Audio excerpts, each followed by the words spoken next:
So I went on the holiday to East Berlin, and I was well excited. I took all my cameras.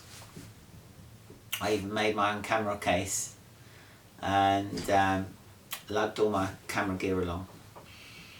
And it wasn't long though. I was only on the ferry, and I started to realise that I was probably the only non-religious person on this entire trip. So we got there, and then they were having prayer meetings, and I didn't know how to pray. But of course,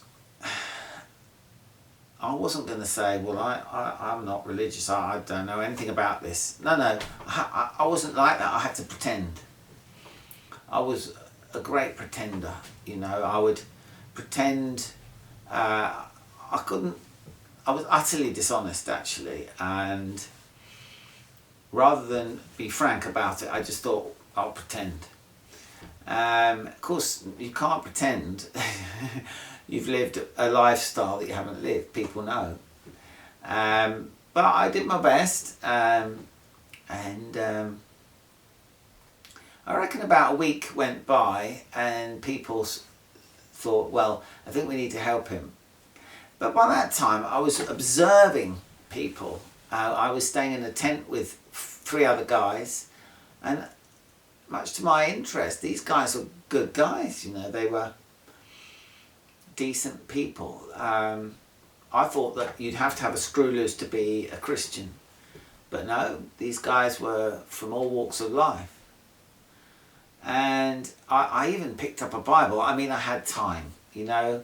I was surrounded by Christians. It forced me to think about it. I could see that I was wrong to think that all Christians had to be a little bit thick.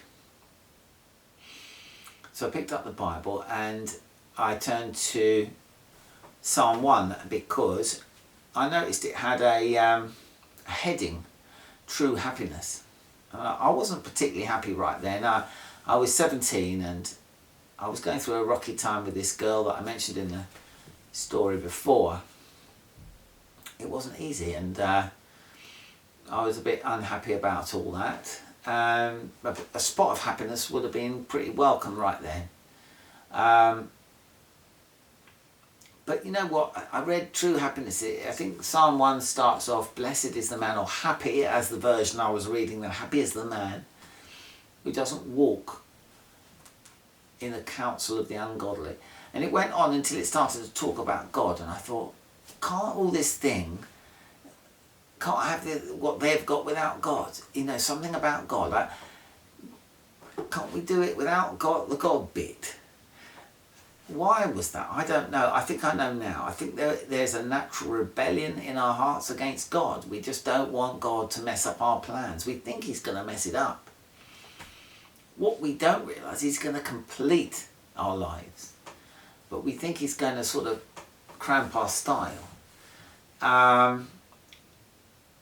So I'm sure that the people who are organising the trip knew there were a few unbelievers, or we might call them, among them, and put on a service for us. And during that service,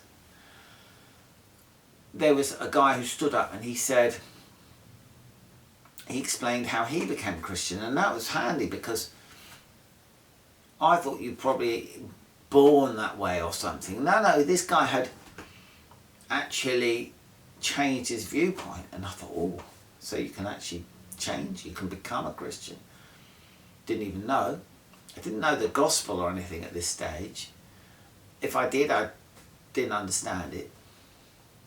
Then someone preached, and we were in East Berlin, or West Berlin at the time, but we had been into East Berlin, and he sort of made an analogy that if you're in East Berlin, you couldn't really get over the wall. I mean, if you got over the wall, you'd be shot, and there was only one way, and it was through this gate.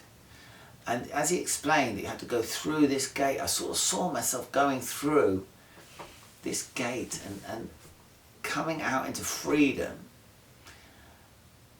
And then when there was a sort of announcement that if you wanted to be a Christian, put your hand up, I did it. And then I thought, what have I done? I didn't really know what I was doing, but I tell you what I did do. I didn't understand the gospel, but I laid down that rebellion that I had. And it's just the act of laying down that rebellion that opened my eyes. As soon as I'd done it, I found I was a bit like the man in the Bible who got healed of blindness. He got healed of blindness, and Jesus said to him, do you know who the Son of Man is, meaning himself? Do you believe in the Son of Man? And he said, sir, show me who he is that I might believe in him. And I was like that man. I was now willing. I would do anything now.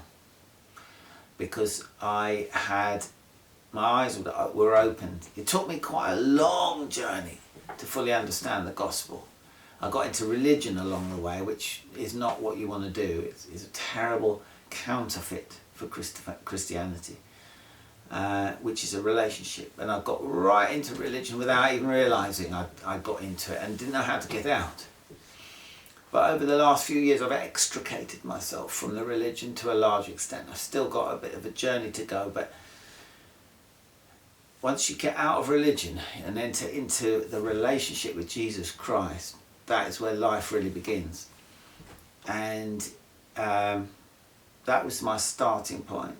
I started to read the Bible, and I'm telling you, it was like I'd read the Bible or parts of it, and it meant nothing. Absolutely nothing.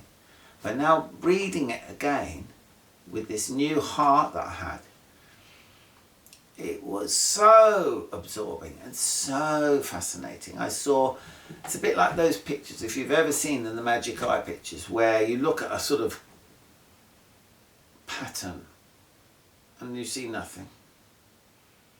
And then all of a sudden, images start to appear in front of your eyes. If you had that experience, it's a little bit like that, except much more profound, where the same thing you were looking at before suddenly takes on meaning.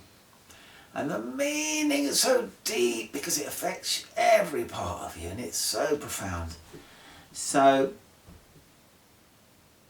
I was utterly on cloud nine,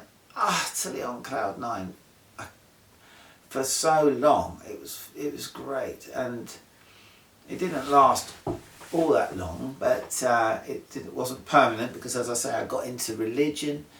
I fell from grace, so to speak, as it mentions in the book of Galatians. But it was a fantastic experience, and yeah, so that's the story of what happened in East Berlin.